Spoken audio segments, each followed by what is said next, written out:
When we did a survey of subscribers to our mailing list and asked people about some of the challenges that they face at work, one of the things that lots of people identified as being a challenge for them was the business of influencing upwards. So in other words, getting your boss or other senior sponsors to do what you want them to do or think is the right thing to do. It's quite an interesting thought, really, isn't it? Because traditionally, the idea is that the more senior a person is, the more say they have in what everybody else does. But quite often, we do need to influence up the line of command, if you like. So how do you do that? Well, I could just say you do it the same way as you would influence anyone. But I think for many people, that's not a very satisfactory answer because there is that added dimension of dealing with someone who is more senior than yourself. So let's think about that for starters. One thing is that for a lot of us, the authority figures in life tend to kind of draw on the experience of others. So when you first start work, maybe the people that you work for, your boss in your first job, takes on in your head some of the same characteristics as your teachers at school did. Now, depends how old you are. When I was at school, if a teacher told you to do something, you did it. So when I started work, if my boss asked me to do something, I did it. I know it's not quite like that somehow these days because I think most people's education in the modern world is a little bit more flexible than it was when I was young. I think people are coming out of school with more self-confidence, more ability to challenge, more ability to ask questions, and aren't just unthinkingly following the instructions from people in authority. But of course, if you are going to say to your boss, you want me to do what? What are you going to say? So why do you want me to do that? There are ways of doing it and ways of not doing it. So in terms of NLP, if we think about the meta program to do with internal and external reference, if you influence someone, what that means is that they've become external to you. So they will allow decisions to be made by you that they will act on. If they're internally referenced, what that means is that the source of decision-making is all entirely within themselves. So if somebody is external to you, that means that they will follow your ideas, they will be influenced by you, they will act on your decisions. They may even come to you to make decisions. So how do you get that dynamic in your relationship with your boss? Well, I think one thing is that, first of all, you have to become a reliable source of good information. So why would your boss consult you in the first place?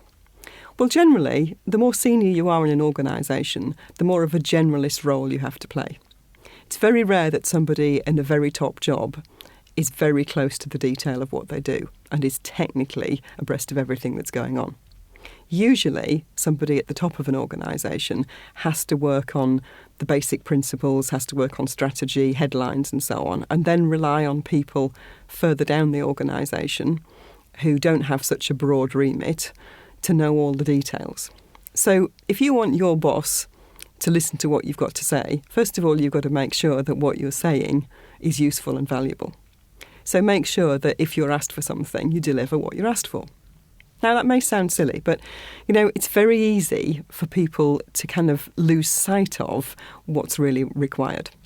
I was sitting in an office with a client one day, director of a company that I was working with, and we'd had a bit of an administrative hiccup and I hadn't received a purchase order. And I said to the director that we hadn't got it. And so he called on a member of his team who had responsibility in this area, and he said, can you go and see if you can find me this purchase order? And the chap went away, and he came back about 5 minutes later with a file about so thick. And he went through everything in the file, and the purchase order wasn't there. Or so he said. So we went through it as well, and the purchase order wasn't there. And I thought afterwards, because the director was getting a little bit frustrated by now, I thought afterwards, that person would have done far better not to have brought the file in the first place, because the purchase order wasn't in it. So what was he being asked to do? Was he being asked to go and look where the purchase order ought to be and see if it was there or not? Or was he being asked to find the purchase order? So really, the only thing he could have come back with, sensibly, would have been the actual purchase order or information about why it had not been delivered. Do you see what I'm saying? So by losing sight of the end result that was wanted, the person actually did themselves a disservice because their director got a bit frustrated with them. So focusing on the end result that's required will often do better than focusing on the task you've been asked to carry out. You see, sometimes what I see in organisations is that people are asked to do a job and they go away and do what they think they've been asked to do, and then they hit a block. And for some people, they say, oh, it won't work. I tried, but I can't do it. Now, that's not going to get your boss to be external to you. But if when you hit that block, you look at it and say, OK, so how do I get around this? How do I get through it, over the top of it, round it, or how do I blast it out of existence so that I can achieve what I set out to achieve? You only get that by focusing on the end result. So if you want to influence your boss, the first thing I suggest you do is make sure that you are a reliable person, that you're someone who delivers accurate information and delivers the results that you're asked to deliver. Then, when you want to influence your boss's decision-making, you stand a much better chance that he or she will listen carefully to what you've got to say. Now, this isn't some kind of black art. People don't get top jobs unless they are actually pretty smart at making decisions and figuring out who to consult and who not to consult. So the main thing you've got to do is make yourself a trusted and reliable source of good quality information. Then it's up to you which information you feed in so that you get your ability to influence the outcome of the decision-making process. There's something for you to have a go at.